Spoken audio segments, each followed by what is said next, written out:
ನೆಲಮಂಗಲದಲ್ಲಿ ಚಿನ್ನಾಭರಣ ಕಳ್ಳತನ ಪ್ರಕರಣ ತೀವ್ರ ಆತಂಕ ಸೃಷ್ಟಿಸಿದೆ.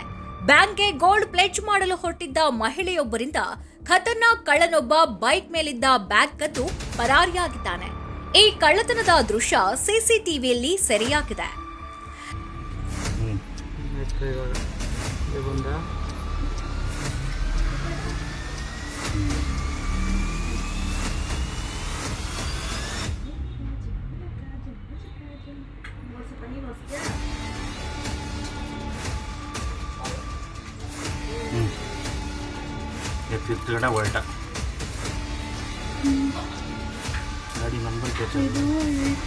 ಬೆಂಗಳೂರು ವಾಯುವ್ಯ ವಿಭಾಗದ ಸೋಲದೇವನಹಳ್ಳಿ ಪೊಲೀಸ್ ಠಾಣಾ ವ್ಯಾಪ್ತಿಯ ಶಿವಕೋಟೆ ನಿವಾಸಿ ಸುಪ್ರಿಯಾ ಅವರು ತೀವ್ರ ಆರ್ಥಿಕ ಸಂಕಷ್ಟದ ಹಿನ್ನೆಲೆ ಬ್ಯಾಂಕ್ಗೆ ಚಿನ್ನವನ್ನ ಪ್ಲೆಡ್ಜ್ ಮಾಡಲು ಮುಂದಾಗಿದ್ರು. ಸುಮಾರು 50 ಗ್ರಾಂ ಚಿನ್ನಾಭರಣವನ್ನ ತೆಗೆದುಕೊಂಡು ಕೆನರಾ ಬ್ಯಾಂಕ್ಗೆ ಹೋಗಿದ್ದ ಸುಪ್ರಿಯಾ ಅಲ್ಲಿ ಅಪ್ರೈಸರ್ ಬಂದಿಲ್ಲ ಎಂಬ ಕಾರಣಕ್ಕೆ ಚಿನ್ನವನ್ನ ವಾಪಸ್ ತೆಗೆದುಕೊಂಡು ಮನೆಗೆ ಹೊರಟಿದ್ರು.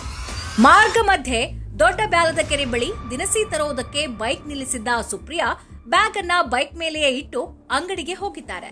ಅದೇ ಸಮಯದಲ್ಲಿ ಹೆಲ್ಮೆಟ್ ಧರಿಸಿದ್ದ ಖತರ್ನಾಕ್ ಕಳ್ಳನೊಬ್ಬ ಕ್ಷಣಾರ್ಧದಲ್ಲೇ ಬೈಕ್ ಬಳಿ ಬಂದು ಬ್ಯಾಗ್ ಕದ್ದು ಅಲ್ಲಿಂದ ಪರಾರಿಯಾಗಿದ್ದಾನೆ. ಈ ಕಳ್ಳತನದ ಸಂಪೂರ್ಣ ದೃಶ್ಯ ಸಿಸಿಟಿವಿಯಲ್ಲಿ ಸೆರೆಯಾಗಿದೆ. ಈ ಘಟನೆ ಸಂಬಂಧ ಸೋಲದೇವನಹಳ್ಳಿ ಪೊಲೀಸ್ ಠಾಣೆಯಲ್ಲಿ ಪ್ರಕರಣ ದಾಖಲಾಗಿದೆ.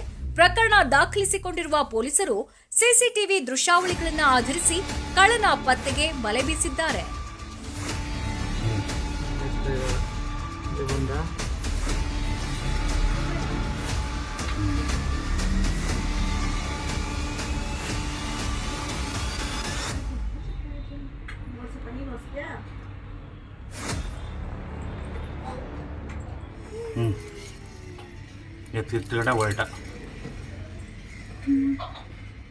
गाड़ी नंबर क्या